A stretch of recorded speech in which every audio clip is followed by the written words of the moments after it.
Hi everyone! So we're back with part 2 of my mood board character designs. If you missed the first video perchance, I'll put a little link thingy up in the corner for you to check out. But without further ado, let's get into this video's content.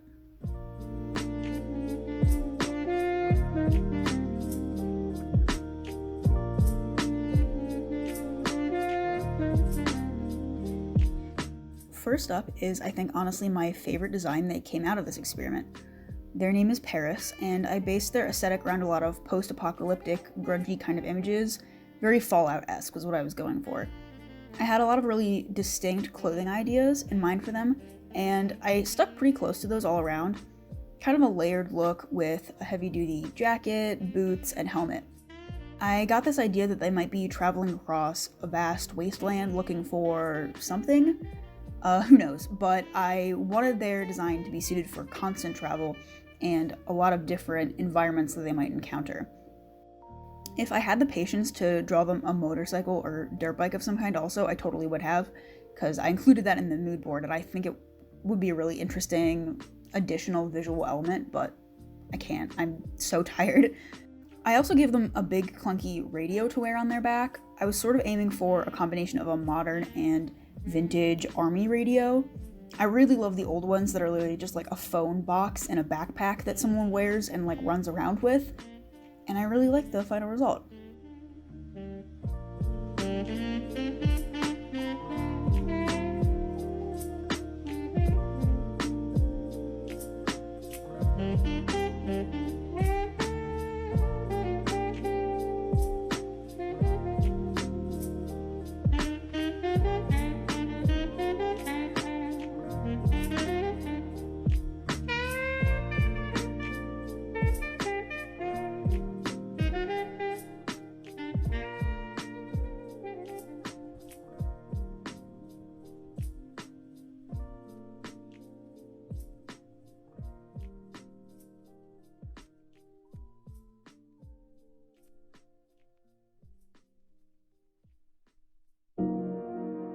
What post-apocalyptic character would be complete without some kind of body horror?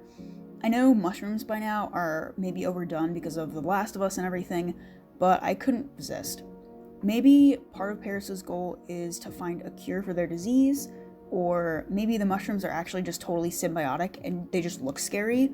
That would be a fun take, I think, because it would kind of counteract the "oh no, you're infected by a fungus" thing that I feel like a lot of post-apocalyptic stuff really goes for.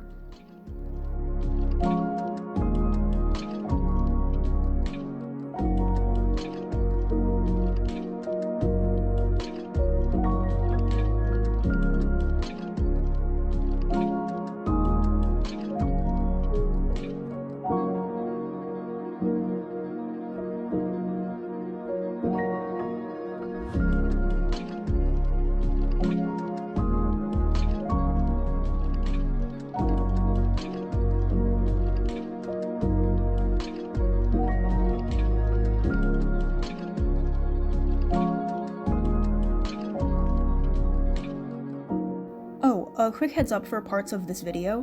So my tablet really didn't enjoy recording some of this footage, so there are a few parts, like right here, where the footage is really choppy, so I sped it up really fast to get through that, but unfortunately you don't get to see a lot of the detail work, so sorry about that, guys.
Next up is Sylvia. I actually drew her last, as you can see from the fact that Judicael is peeking in over there from the side.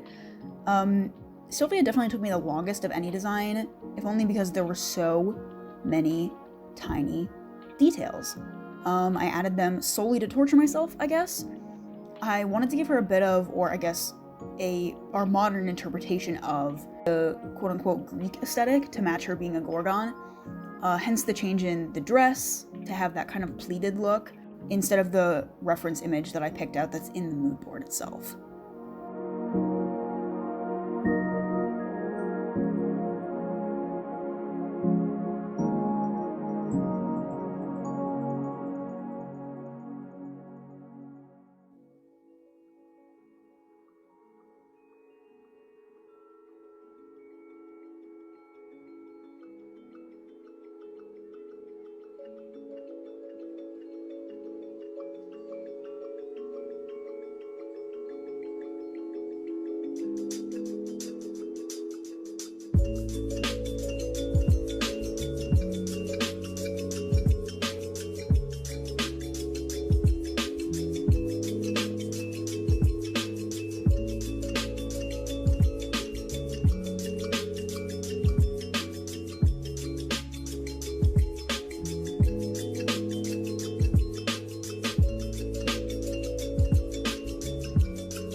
Her hand jewelry thing took 30 minutes to line all on its own.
It's hard to get you to believe me, but I just want you to know that if you're ever feeling down or depressed, and you just feel like everything's wrong with your life and you want it to stop, just know that there are people there for you, whether you're aware of it or not. It's a really hard time for you, but I promise you, it just takes time and a little bit of effort. I know you won't believe me at first, but you just have to have a little bit of faith and a little bit of hope. If you're listening to this, just know that I believe in you.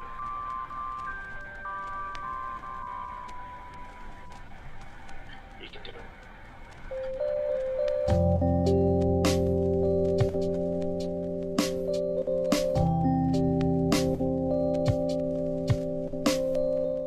So, to get into a little bit of her concept, I wanted her to be an opera singer. I don't know how much of that really got across in her design in the end, apart from her holding the bouquet. I had some additional ideas that I wanted to include that kind of tied into that concept, but then I totally forgot about them for some reason. Like, I wanted to give her either a mask or some kind of veil or blindfold that she would wear when performing so that she wouldn't accidentally turn anyone to stone. I don't know why that idea just left my brain, because it was really cool, but it happens.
Our final design is Judicael.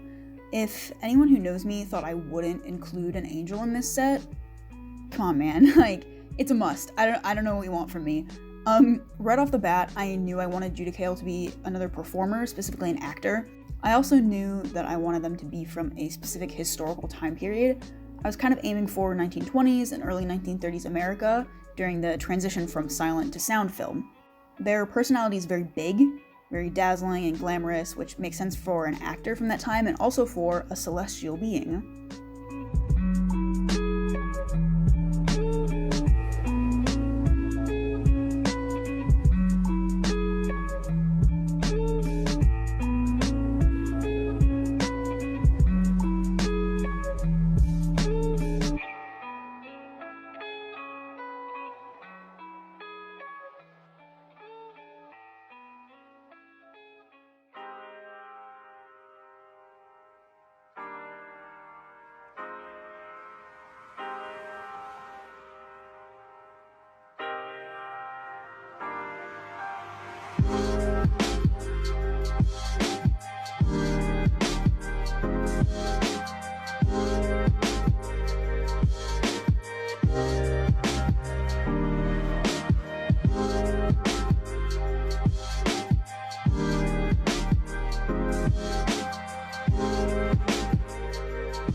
thing that I started to think about later is how this world Judicael is part of would view them. Like, do people know they're an angel? Do they change their appearance to hide that part of themselves? Or do they actually capitalize on that difference, and it's part of what makes them a star? I'm not really sure what route I want to go. I think they're all equally interesting, but maybe the last one is my favorite. I think that it might be kind of a cop-out to design them with all these cool features and then just say that they can just hide them at will, even though that would make sense for an angel. So I think it's neat if that kind of is like part of what makes their gimmick so interesting. I also really wasn't sure either what kind of film star I wanted them to be, if I wanted them to do drama or if I wanted them to do comedy. One of the images that I included in their mood board has a famous actor in it. I'm going to forget his name, but a famous actor from around the same time as Charlie Chaplin who did a lot of comedy. And he was kind of the inspiration for some of Judicael's features, especially the glasses and everything. So maybe that's the route I want to go? Not really sure.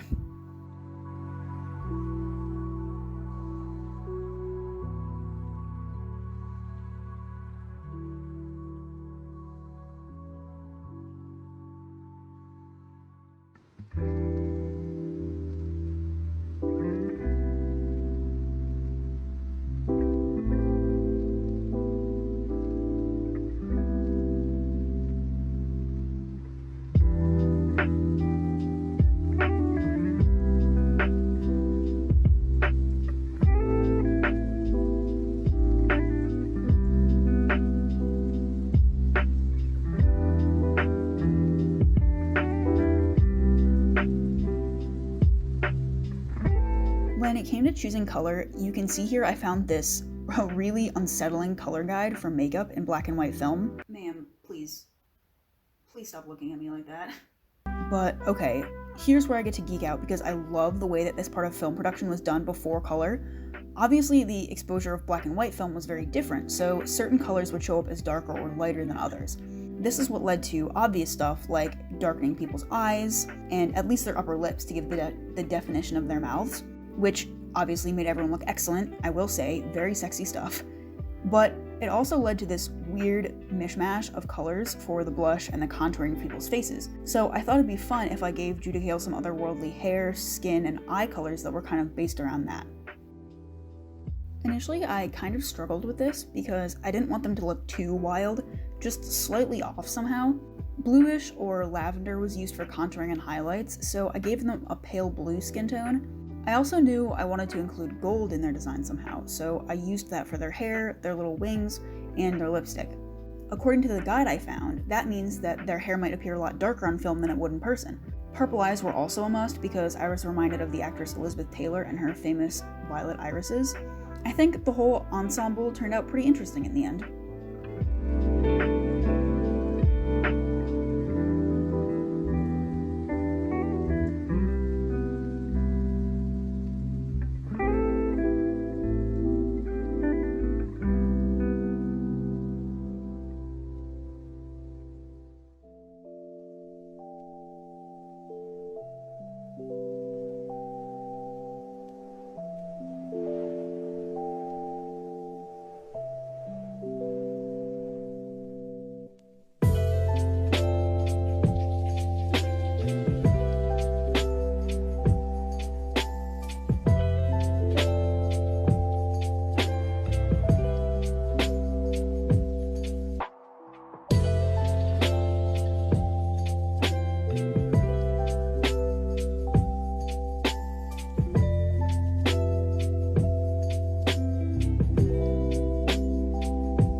As a side note, I added the little pearls inside their jacket as an afterthought, which is why you don't see me adding them here.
Alright, that just about does it.